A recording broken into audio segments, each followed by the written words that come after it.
Test 5. You will hear a number of different recordings and you will have to answer questions on what you hear. There will be time for you to read the instructions and questions, and you will have a chance to check your work. All the recordings will be played once only.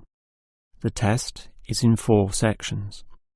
At the end of the test, you will be given 10 minutes to transfer your answers to an answer sheet. Now turn to Section 1. Section 1.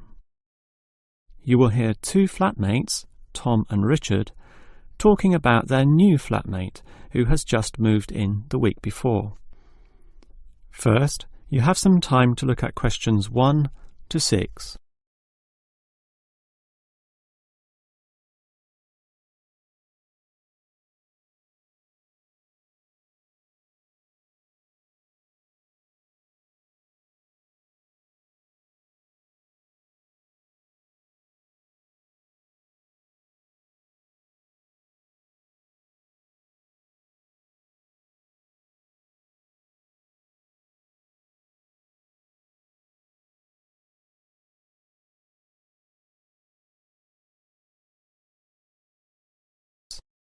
Now we shall begin.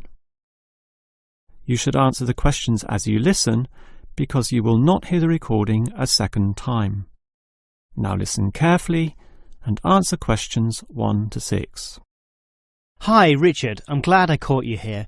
Can I just talk to you about something? Our new flatmate, Anders, is not quite what I had hoped. I was wondering if you shared my concerns about some of his behaviour. Yes, Tom, I know what you mean, but we can't be entirely negative. He has good points. I mean, at least he's quiet.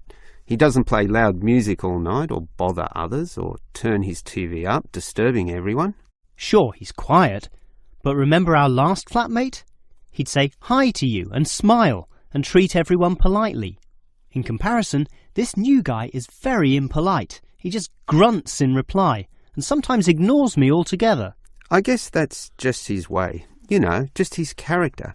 I don't think he realises he's being impolite, and it shouldn't matter to us too much.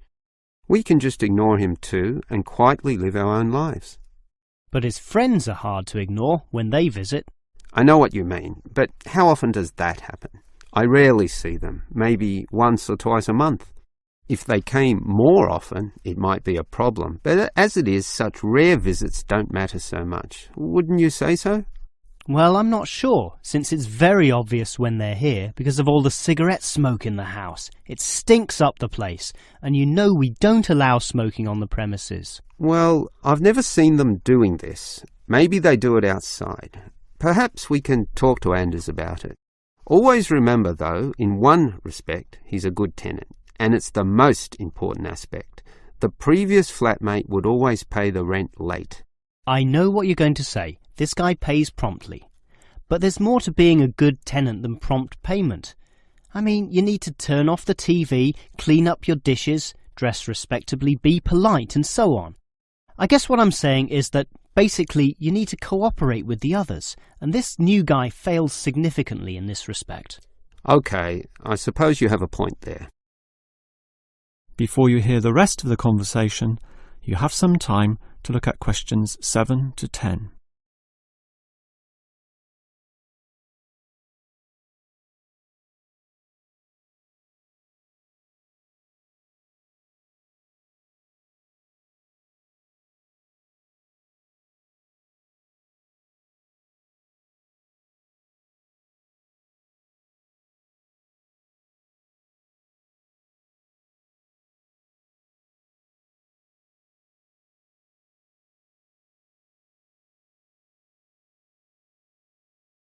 Now listen and answer questions 7 to 10. I tell you what, Tom, why don't we talk to our new flatmate, Anders, about these issues? If we throw him out, we'll have to go to all the trouble of finding another flatmate who might not necessarily be much better. So, let's give the current guy a chance. Here, I've got a piece of paper, so let's make a short list of issues to discuss with him. Get it out into the open. Sure, we'll give him one more chance. So, write communication. And let's tell him to... Well, we can't change a person's personality overnight. So why don't we have a weekly tenants meeting and we can just ask him to attend. That way we can get to know him better. I'll write attend meeting and we can take it from there. OK, but we have to tell him about his friends. They can't just do whatever they want. Write a heading friends and then write don't smoke anywhere, inside or outside. Well, instead of being so direct and possibly causing offence, I'll just write follow rules and verbally mention the rules. TV off by 10 p.m, no loud music or bad behaviour, including smoking. OK, do that, but I still think we need to specifically mention that last issue. You know how I can't stand the habit. So I'd like this to be another and separate point. Cigarettes, strictly forbidden. And it's important to include the strictly here. We can't pussyfoot around too much. Sometimes directness is necessary. OK, I'll write that. Forbidden. OK. And what about cleaning duties? Anders is a little too relaxed about that. Dishes are sometimes not washed, dirty teacups are left around the place, and so on. So, right, must do better. Yeah, again, Tom, he might take that personally and it could cause a scene. I'd rather be general. I'll write must be done and I'll tell him that that's for everyone, not just him. OK? OK, as long as he gets the message. That is the end of section 1. You now have half a minute to check your answers.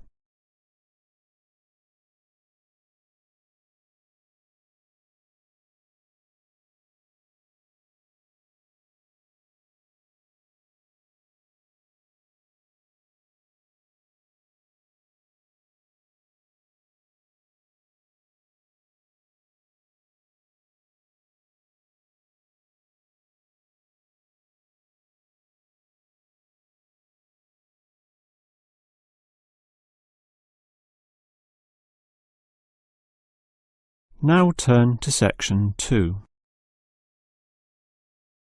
Section 2. You will hear a first aid officer talking to a group of factory workers about emergency first aid. First, you have some time to look at questions 11 to 17.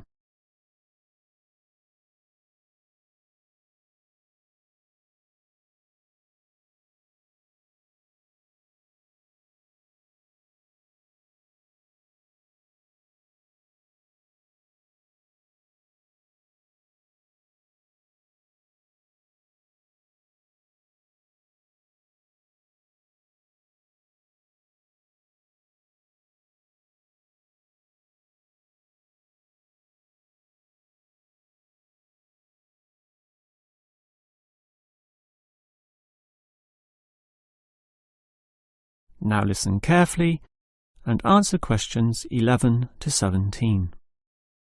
Hello everyone. Now you know why I'm here. You all work in a factory, and in this environment there always remains a significant possibility of accidents happening, in which case first aid will be necessary. What is first aid? It is the provision of emergency on-site care when an injury occurs, and it is essential for everyone to know, if only simply, the steps which must be followed. There are, of course, minor injuries which may happen, not needing further medical care beyond the intervention of the first aider, but you can never be sure, thus the following steps must always be followed.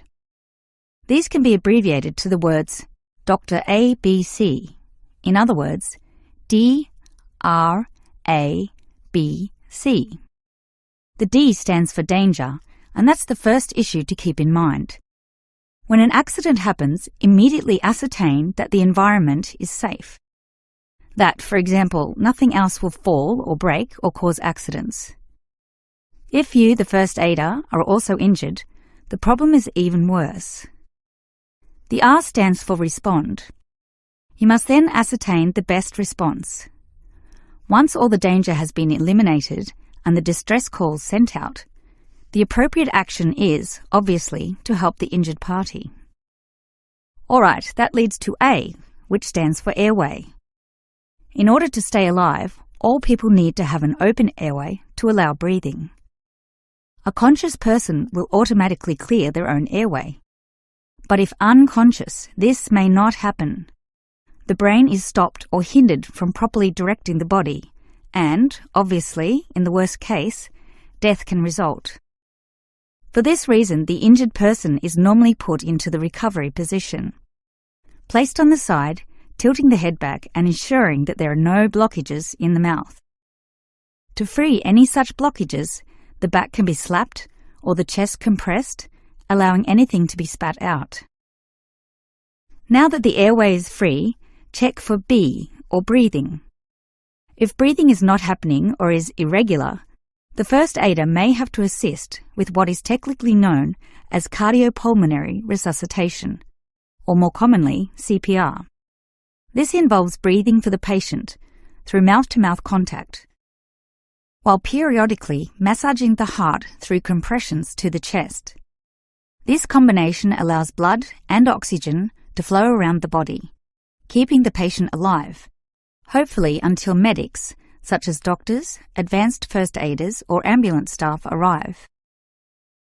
Before you hear the rest of the talk, you have some time to look at questions 18 to 20.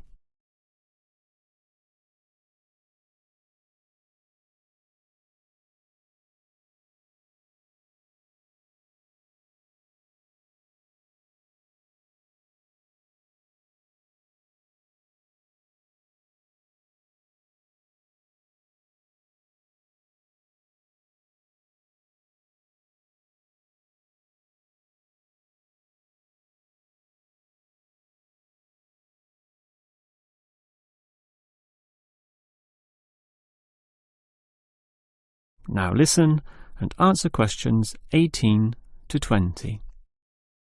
Now, it's certainly good to have knowledge of emergency first aid, but, obviously, the best situation is simply not to have accidents occur in the first place. For that, you need to be aware of safety issues, but just saying "be aware" does not usually achieve much. It is more important to have an appointed person whose job is to ensure awareness and work safety. Safety inspections would obviously be part of their job, whereby they can make sure, for example, that the first aid boxes are fully equipped. Another idea is to put posters on the walls, but, interestingly, research has proven that these tend to be ignored, becoming just part of the wallpaper, seen but not put into practice. It is much better if everyone is just instilled to not be reckless, that is, to not rush into situations without thinking about the possibility of accidents. And instilling this mindset is part of the job of the safety officer. Some other suggestions are ongoing first aid training and no accident reward or star systems.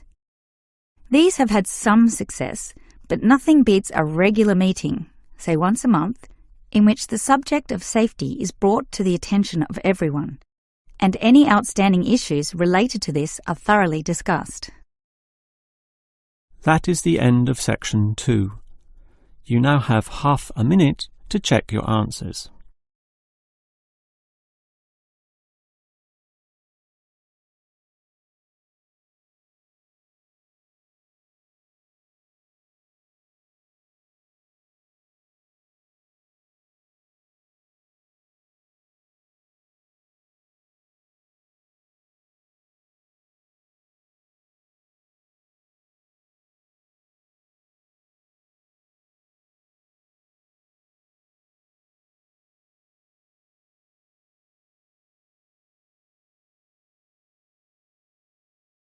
Now turn to section 3.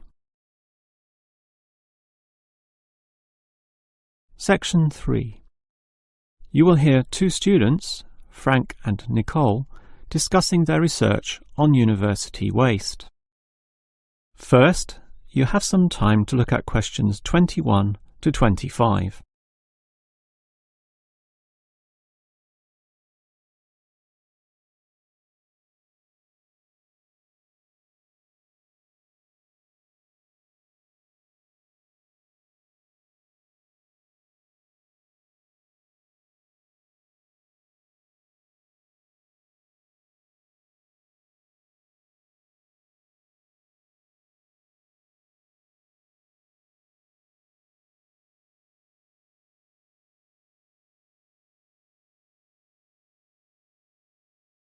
Now listen carefully and answer questions 21 to 25.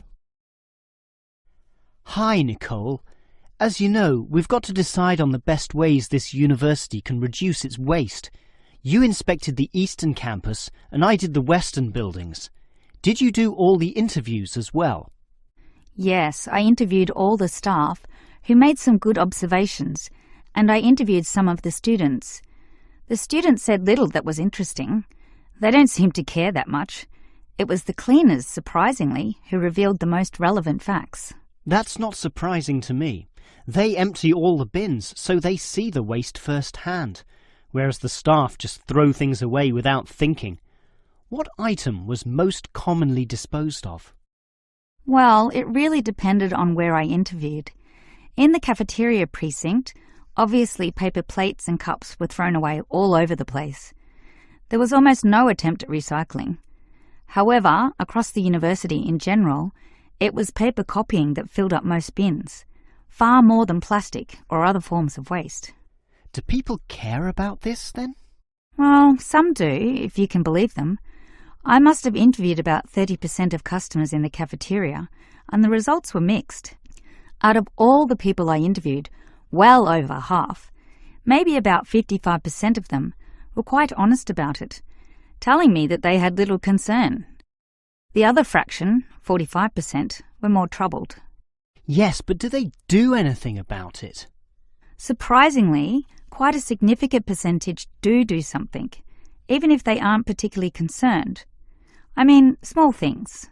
About 10% bring their own cups to the cafeteria, for example, and at least 1/3 said they use recycling bins. So, in total, it's an equal split between those who do something or those who don't. So why do so many people remain inactive, particularly over an issue they should care about more? I think they do care, and many of them are prepared to do something. Obviously, there's an element of laziness, but I'd say that it's relatively small. If they knew what to do, and if stringent systems existed, or if the importance of this was made clearer to them, I'm sure you'd see a much larger percentage of people actively working towards helping our environment. Well, there's cause for optimism at least. Before you hear the rest of the conversation, you have some time to look at questions 26 to 30.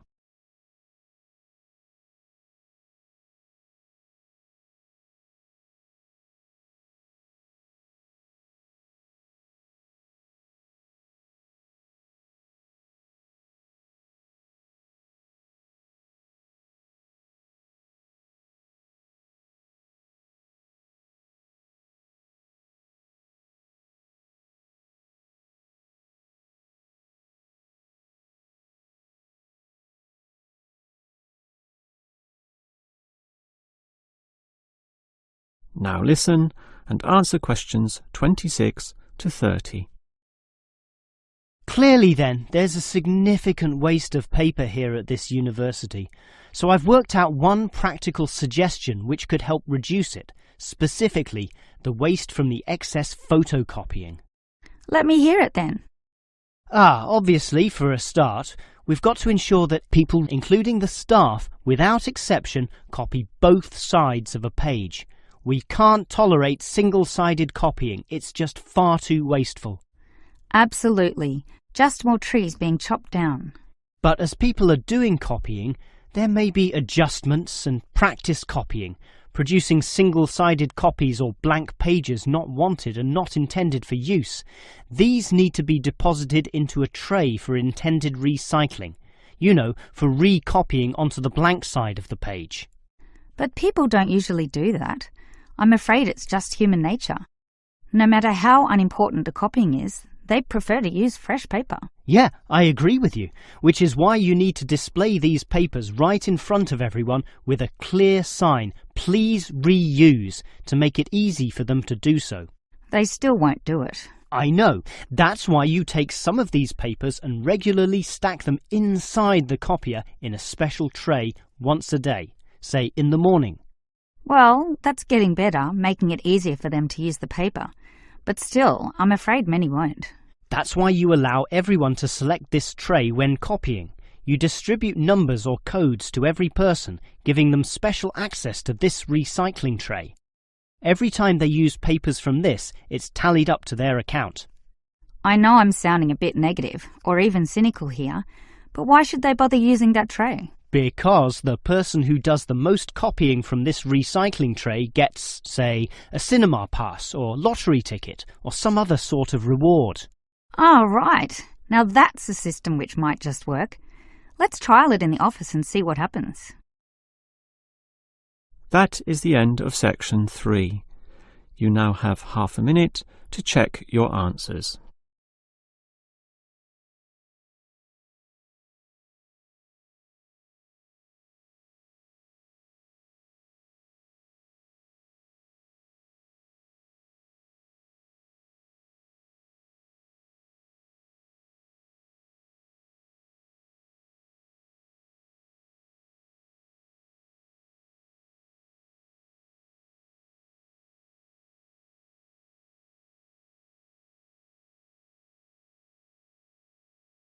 Now turn to section 4. Section 4. You will hear a lecturer discussing techniques for removing carbon dioxide from the atmosphere. First, you have some time to look at questions 31 to 33.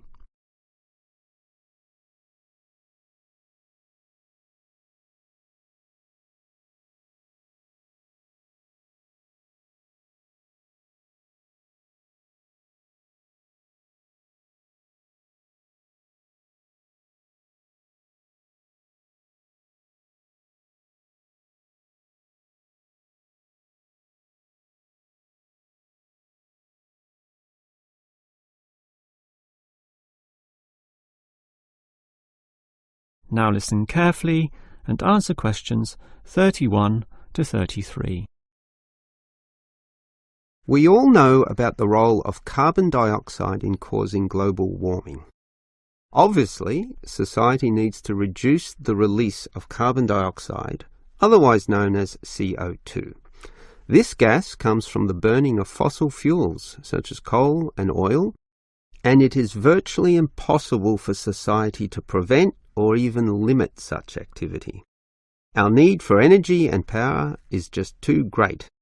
Instead, a more practical idea is to collect the carbon dioxide from the burning process, for example, directly from the chimneys of power stations, and somehow prevent this gas from being released into the environment.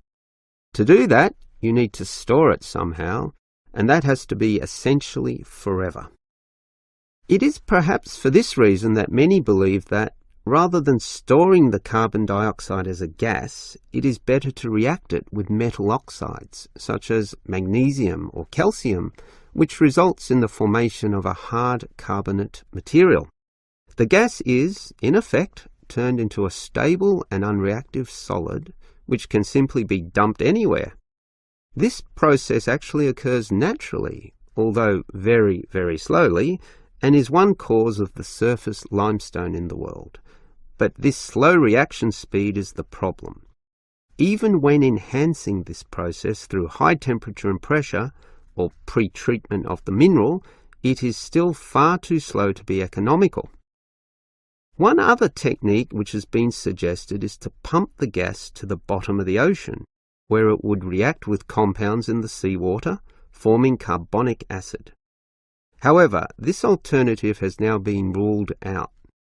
The CO2 may be removed from the atmosphere, but the high oceanic acidity which would result raises its own set of problems, mostly with all the delicate life and the intricate food chains in the seawater, some on which we ourselves depend, and that's something which no one wants to experiment with. Perhaps because of the lack of alternatives, the most commonly discussed solution to the problem of disposing of carbon dioxide is to pump the gas underground, a technique known as geosequestration. In this system, the CO2, for example, could be pumped into underground pockets within depleted oil wells or disused coal tunnels. This carries, however, 3 serious disadvantages. namely the risk of leaks, the considerable costs involved, and finally the unproven effectiveness. Let us look at those three disadvantages in detail. Firstly, there is the risk of leaks. Although the gas would be deep and sealed over by masses of rock and earth, the huge pressures in these spaces would turn the gas into a liquid state, capable of moving through rock fissures or faults. This could allow the gas to eventually be released to the surface. Since CO2 is heavier than air, and thus pushes oxygen aside, such leaks could result in the suffocation of thousands or tens of thousands of people, certainly not a consequence to be taken lightly. Natural CO2 leakage from volcanic buildup has already witnessed such deadly events. The other problem of geosequestration is the cost. The time and effort spent on materials and construction, primarily the pipework through which the gas would travel, does not come cheaply. So, if this system were to be implemented in, say, coal-fired power plants, the extra cost would have to be paid by the electricity user, whose bills would almost double as a consequence. Few people are prepared to pay this much simply to make a small dent on the effects of global warming. And this leads to the final problem. The most basic question is whether geosequestration actually reduces global warming. The problem here is that the energy needed to create and drive the sequestration process would require approximately a quarter of a coal-fired electricity plant's output. In other words, the plant would have to burn 1/4 more of its coal just to account for the sequestration of the carbon dioxide.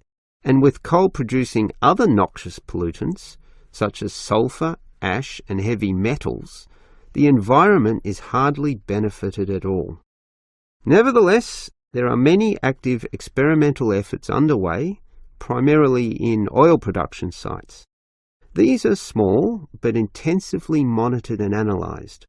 All we can say now is that the jury is still out on whether underground carbon storage will one day be feasible. That is the end of section 4. You now have half a minute to check your answers.